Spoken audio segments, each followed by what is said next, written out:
शाहू महाराजांना तुम्ही म्हणताय दम आहे का? जे शाहू महाराज त्यांच्या नावावर निवडून आले तुमच्या नाव नाही आहे. परत एकदा तुम्ही दुसरे उमेदवार लोकसभेला उभा करा आणि मग तुम्हाला कळेल काय परिस्थिती होणार आहे ती. पावड्यात आमच्या मित्रांनी या ठिकाणी काँग्रेसनं शिवसेना संपवायची काम केली. या जिल्ह्याला मी म्हणत तेच हे झालं पाहिजे अशी भूमिका घेऊन काही लोक या ठिकाणी निघाले. राहुल पाटील, माझी कारकीर्द 35 वर्षाची आहे. तुमची कारकीर्द किती वर्षाची सांगा. मी त्यांना आव्हान करतो ते माझ्यासोबत यायचं आणि या वाड्या वस्त्या असणाऱ्या करीर मतदारसंघातील फक्त गावांची नावं सांगायची. काय करायचं?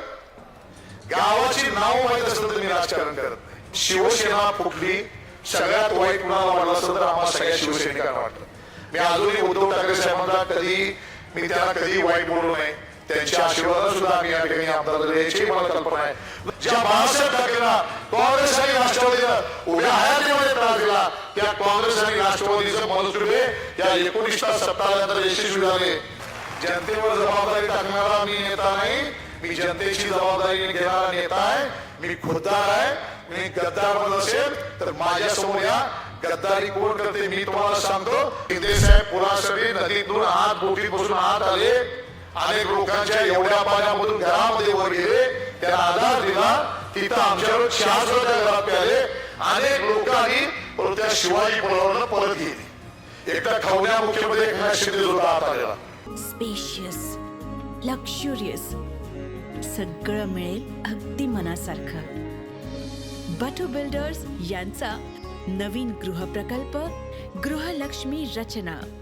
हिंदू हृदय सम्राट बाळासाहेब ठाकरे साहेब आणि अटल बिहारी वाजपेयी यांनी शिवसेना भाजपची एक नैसर्गिक युती होती जी कित्येक वर्ष 25 वर्ष चालू होती, 30 वर्ष चालू होती. त्या हिंदू हृदय सम्राट साहेब बाळासाहेब ठाकरेंचा स्मृती दिन आहे. मी तुम्हाला आठवण करतो त्या स्मृती दिनाच्या निमित्त मी एवढं सांगतो की त्या बाळासाहेब ठाकरे साहेबांनी एकदा जाहीर केलं होतं ज्या दिवशी माझी काँग्रेस बरोबर युती होईल त्या दिवशी शिवसेनेचं दुकान मी बंद करेन, परंतु काँग्रेस बरोबर कधी युती करणार नाही. यांना फक्त पोटात होते. या वडीलच्या जनतेला मला आव्हान करायचं आहे की कामात खोडा मारणाऱ्या या लोकांना वडेकेकरांनीच तुम्ही आता समजून सांगा. एनडीआरच्या टीमवर एकनाथ शिंदे साहेब होते, सगळ्यांना मदतीचा हात देत होते. मी निश्चित सांगतो शिंदे साहेब हे काम करणारं गरिबांचं एक नेतृत्व आहे. हे स्वतः 24 तास राबणारं नेतृत्व आहे. या महाराष्ट्रामध्ये कोल्हापूर आणि सांगली जिल्ह्यामध्ये पूर येतोय, पण 21 तासाचा पुराला अनेक लोक आली. शिंदे साहेब पुरासाठी नदीतून हात बोटीत बसून हात आले. अनेक लोकांच्या एवढ्या पाण्यामधून घरामध्ये वर गेले, त्यांना आधार दिला. तिथं आमच्यावर 4 घरात प्याले. अनेक लोकांनी त्या शिवाजी पुलावरनं परत गेली. एकदा खवण्या मुख्यमध्ये एकनाथ शिंदे सुद्धा हात आलेला आणि मग त्या एकनाथ शिंदेच्यावर आरोप करायचे, गद्दार म्हणायचं, कुणीतरी यायचं आम्हाला गद्दार म्हणायचं. अहो आपल्या तोंडाची वाफ घालू नका. एकनाथजी शिंदे साहेब खुद्दार आहेत. मला एवढं सांगतो शिवसेना फुटली, सगळ्यात वाईट कुणाला वाटलं असतं तर आम्हाला सगळ्या शिवसैनिकांना वाटलं. मी अजूनही उद्धव ठाकरे साहेबांना मी त्यांना कधी वाईट बोललो नाही. त्यांच्या आशीर्वादाने सुद्धा आम्ही या ठिकाणी आमदार झाले याची मला कल्पना आहे. काही लोकांनी शिवसेना फोडायचं हे अनेक लोकांच्या राष्ट्रवादीच्या आणि काँग्रेसच्या नेत्यांचं सातत्यानं स्वप्न होतं. ज्या बाळासाहेब ठाकरेंना काँग्रेस आणि राष्ट्रवादीनं उभ्या हयातीमध्ये त्रास दिला त्या काँग्रेस आणि राष्ट्रवादीचं मनसुबे या 19 सत्ता आल्यानंतर यशस्वी झाले. आणि मग नाही झालं ही युती परत महायुतीसाठी मोडावी लागली आणि महायुती करावी लागली. अनेक लोक मला सांगत होती. मी 1 वर्षभर शांत बसलो, बघितलं मी. आज सांगा कोल्हापूर शिवसेनेचा बालेवटा उत्तर आज तिकीट मिळालं आपल्याला. जय श्रीरामचं काय केलं बघितलं. आपल्याला दक्षिण मिळाला, उभाटा शिवसेनेला दक्षिण मिळाला. संजय पवार तिकीट मागत होते, का तिकीट सोडलं नाही. लोकसभेचं तिकीट काँग्रेसला सोडलं होतं. कोल्हापूर शहराचं तिकीट का त्या संजय पवारांना दिलं नाही. त्या संजय पवारांनी पण आम्हाला गद्दार म्हणण्यापेक्षा तुम्ही त्यांना पहिला जाऊन विचारा. आज त्या ठिकाणी दक्षिणमध्ये सीट सोडली.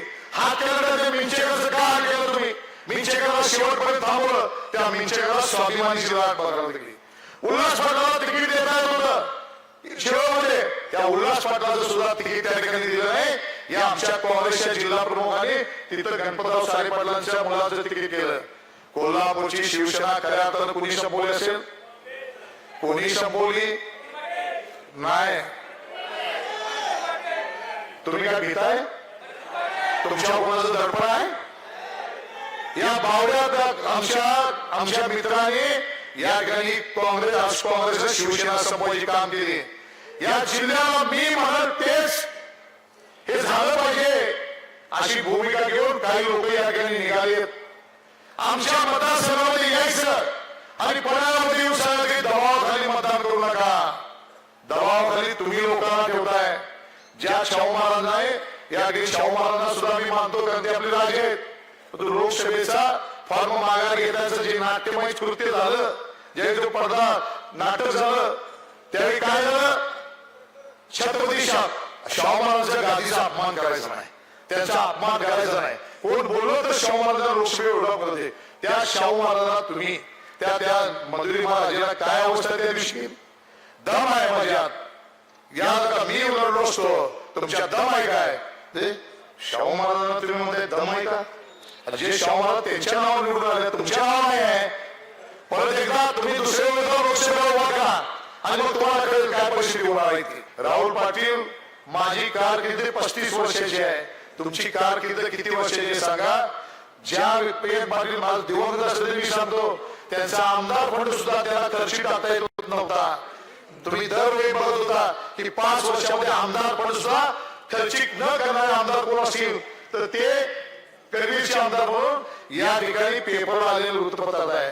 मला सांगा, अशी अकार्यक्षम माणसं आज जे राहुल पाटील आहेत, जिल्हा परिषदला होते, किती वेळा गेले, त्यांच्या मतदारसंघात जिल्हा परिषदच्या 5 वर्षांना किती वेळा गेले याची माहिती घ्या.